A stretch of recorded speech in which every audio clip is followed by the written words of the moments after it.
Morning. आज मैं आपको वो चीज़ समझाने जा रहा हूँ कि ट्रेडिंग प्रोबेबिलिटीज़ मतलब क्या हैं, कैसे मार्केट काम कर सकता है। ये पिछला दिन था जहाँ पे हमने ये बोला था कि मार्केट क्या होगा, यहाँ पे एसएल है तो मार्केट क्या हो सकता है, नीचे आ सकता है, तो ये हुआ। ठीक है। उसके बाद कल भी हमारी प्रोबेबिलिटी क्या थी, हमने क्या डिसाइड किया था कि मार्केट अभी भी बहुत वीक है, तो यहाँ पे जितने भी लोग होंगे मार्केट उनको निकाल देगा। ठीक है। और मार्केट ने निकाल दिया। ठीक है। उसके बाद मार्केट क्या है, ऊपर गया। अब इस ऊपर जाने से आप सोचिए, अपने मन में सोचिए कितने लोग इसमें पॉजिटिव रहे होंगे। मार्केट में निफ्टी को देखते हुए, जब निफ्टी यहाँ पे ट्रेड कर रहा था, इस जगह पर ट्रेड कर रहा था, तो जब निफ्टी यहाँ पर पहुँचा तो मैंने सेल का एक प्लान बनाया था। ठीक है। सेल का प्लान बनाया था, मैं आपको वो चीज़ दिखाता हूँ। आपने जब टेलीग्राम मेरा ज्वाइन किया होगा तो मुझे ऐसा लगा, मुझे ये महसूस हुआ कि मार्केट जो है ना, मार्केट ये वाला मार्केट देखिए, यहाँ पे सपोर्ट लेता है, यहाँ पे सपोर्ट लेता है, आज उस सपोर्ट के नीचे था। ठीक है। तो मैं ये एक्सपेक्ट कर रहा था कि मार्केट यहाँ पे रिजेक्शन लेगा। अगर ये मार्केट बहुत स्ट्रांगली ऊपर की तरफ जाता तो डेफिनेटली मैं बैंक निफ्टी का सोचता। और अब सेल ट्रेड हम ले नहीं सकते थे, सेल ट्रेड का यहाँ पे प्रोबेबिलिटी चली गई थी। सेल ट्रेड की प्रोबेबिलिटी यहाँ हमने तलाशी इसमें, क्योंकि थोड़ा सा जो बैंक निफ्टी था वो स्ट्रॉन्ग था और निफ्टी वीक था, तो हमने क्या है, वीक इंडेक्स को चुना। वीक इंडेक्स को चुनने का फ़ायदा ये है कि यहाँ से मार्केट ने रिजेक्शन लिया। ठीक है।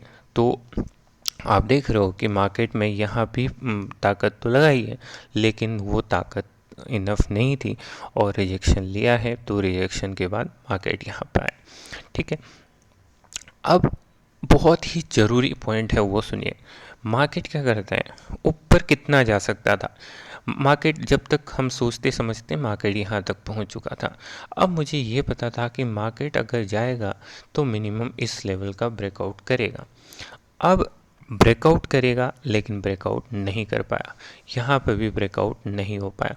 अब सोचने वाली बात है कि अगर किसी को नीचे आना है, यानी मार्केट को अगर यहाँ से नीचे आना है, तो डेफिनेटली अगर मार्केट में किसी के यहाँ पे जो यहाँ पे सेल कर रहा है उसके एसएल होंगे, तभी मार्केट नीचे आ पाएगा। तो मार्केट, इसलिए मार्केट में क्या है, एक पावर नहीं थी। तो मार्केट में मैं वापस इन लोगों को सोच रहा था कि मार्केट क्या पता इन लोगों को निकाले, जो ये लोग हैं उनको मार्केट निकाले। इसलिए मैंने आपको मार्किंग करके यहाँ पे भेजी हुई थी कि मार्केट इस एरिया से ऊपर की तरफ जाएगा। ठीक है। ये सारी ओपन जो भी आपका ये स्ट्रेटजीज हैं, आप यहाँ की लेवल को मार्केट निकाले। ऐसा हुआ नहीं। अब देखिए मार्केट क्या है, यहाँ भी सपोर्ट बना रहा है और यहाँ भी सपोर्ट बना रहा है। अब आप देखोगे यहाँ भी सपोर्ट बना रहा है। अब ये देखो, मार्केट में अभी भी ऊपर स्ट्रेंथ नहीं है। अगर मार्केट ऐसे नीचे चला जाता है और फिर ऊपर आता है, तो मुझे ऐसा लगता है कि मार्केट में ये वाले लेवल से अच्छा खासा आपको एक बहुत अच्छी मूव देखने को मिलेगी। मतलब ये लेवल अपने आगे भी काम आएगा। अगर इस तरह का कंटिन्यूशन चलेगा तो मार्केट कितना नीचे आ सकता है वो आपको पता है। और निफ्टी इस वक्त क्या है, स्ट्रॉन्ग अपने आप को प्रेजेंट कर रहा है। अब हम निफ्टी पे आते हैं। निफ्टी पर आने से पहले मैं एक चीज़ आपको बता दूं, निफ्टी का ये जो डे लो था, ये वाला पॉइंट था। ठीक है। मार्केट आपके साथ क्या करता है मैं वो समझाने की कोशिश करता हूँ। आप फिर आराम से आज के दिन में सारे चार्ट पे देखिएगा, इतनी छोटी छोटी प्राइस एक्शन मैं अपने लाइव, जब मैं लाइव करता हूँ, यानी उनके साथ अपने स्टूडेंट के साथ लाइव होता हूँ, तो ये डिस्कस कर रहा होता हूँ जब ये बन रहे होते हैं। राइट। अब देखें मार्केट में क्या है, एक बेस बना है। क्या मार्केट की ज़रूरत थी कि इस प्रकार ब्रेकआउट किया। राइट। इसके ब्रेकआउट के बाद जैसे ही वापस आया हम यहाँ पे सेल ट्रेड में थे, राइट। तो ये मार्केट में, ठीक है, ये वाला लेवल की बात कर रहा हूँ। अब मार्केट ने क्या किया, यहाँ पे इस एरिया पे फिर से वापस सपोर्ट बनाना शुरू किया, क्योंकि सबको पता है कि बैंक निफ्टी क्या है, स्ट्रॉन्ग है, राइट। बैंक निफ्टी स्ट्रॉन्ग है, राइट। तो बैंक निफ्टी स्ट्रॉन्ग है और निफ्टी क्या है, निफ्टी हो सकता है इसका साथ देगा, सबकी एक्सपेक्टेशन तो ये है, राइट। तो इस लेवल पे जैसे ही यहाँ पे थोड़ी सी बाइंग हुई, वापस बैंक निफ्टी को क्या कर दिया, नीचे गिरा दिया। अब मार्केट ने यहाँ पे बेस बनाना शुरू किया। अब देखिए, इस बेस, यहाँ का बेस बनाना और यहाँ का बेस बनाना, दोनों में एक सिमिलरिटी है। सिमिलरिटी क्या है, मार्केट का स्विंग ये है, सब यहाँ पे एसएल रखते हैं, और मार्केट का मेजर स्विंग ये है, सब एसएल इस लेवल पे रखते हैं। तो हमारा माइंडसेट जब मार्केट ये राइज कर रहा है, बाइंग का नहीं होना चाहिए। मैं ये समझाने की कोशिश कर रहा हूँ। तो आपका बाइंग जो माइंडसेट ये होना चाहिए कि यहाँ मार्केट यहाँ तक आ सकता है, ठीक है। उसके बाद मार्केट में जो भी पॉसिबिलिटी है अपसाइड की, ये है। तो हम किस लेवल से लॉन्ग गए थे, इसके बाद लॉन्ग गए थे। तो आपने देखा होगा कि हमने यहाँ पर मार्किंग की है, करेक्ट। अब ये बात आपको बहुत क्लियरली समझ में आ गई होगी कि अपने को जो स्विंग्स होते हैं मार्केट में, अगर उन स्विंग्स पे बड़े एसएल अगर मार्केट निकालता है, तो हमारी जो ट्रेड की प्रोबेबिलिटी है थोड़ी बढ़ जाती है, राइट। ये भी मार्केट ने यहाँ ब्रेकआउट किया, ब्रेकआउट करने के बाद मार्केट वापस उसी रेंज में आया। अब आगे समझते हैं। मार्केट का इसी जगह से ब्रेकआउट किया था लास्ट बार, लेकिन इस बार उसने नहीं किया। क्यों नहीं किया, क्योंकि मार्केट ऑलरेडी क्या कर चुका है, यहाँ से यहाँ पे जितने लोग हैं इनको कमज़ोर कर चुका है। तो इस बार मार्केट ने नीचे बेस बनाया है, इस जगह बेस बनाया है, और मार्केट ने क्या किया है, इनका ब्रेकआउट किया है और वापस नीचे आया। तो मार्केट ने इस बार यहाँ पे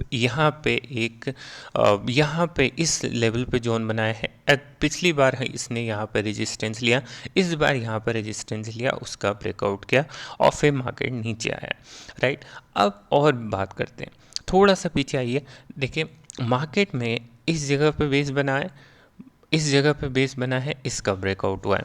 उसके बाद मार्केट नीचे आया, ठीक है, नीचे आया। इसको डब्ल्यू पैटर्न भी बोल रहे हैं। मार्केट डिमांड जोन भी है, क्योंकि कोई इतने चौड़े खींच देता है डिमांड जोन, कोई बिल्कुल ही जोन बनाता है, लाइन नहीं खींचता।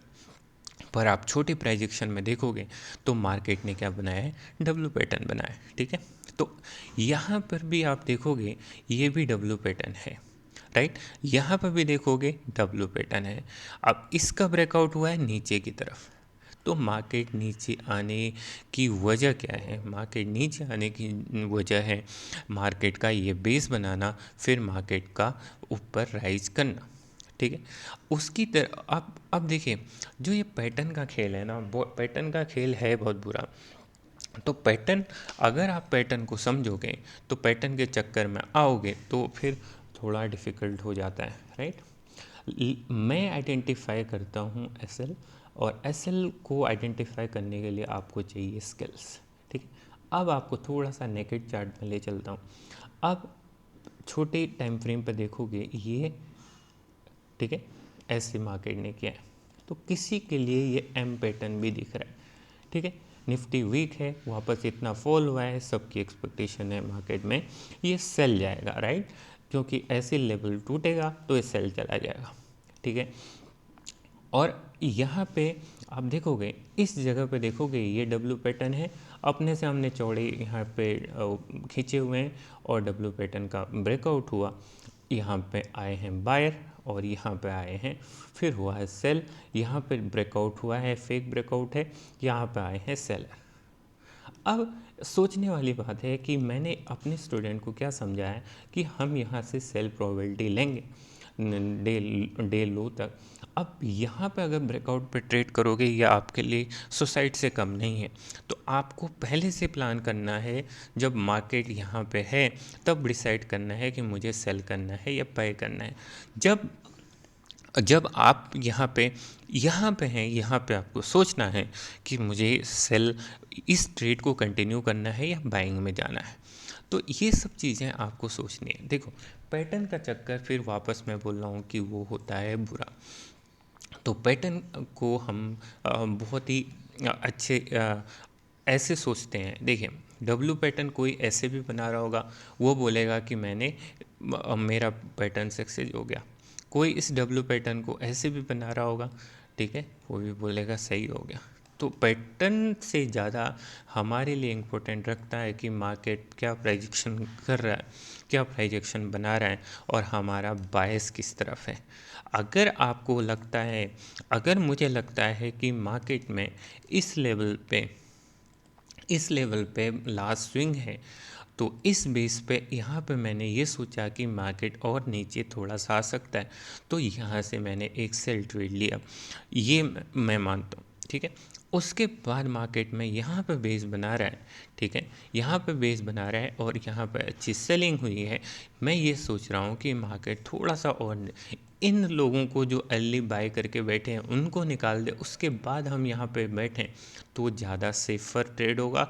और छोटा एसएल के साथ मार्केट में अगर हम गलत हुए तो निकल जाएंगे। तो इस माइंडसेट के साथ हम लोगों ने अपना ट्रेड एग्जीक्यूट किया है।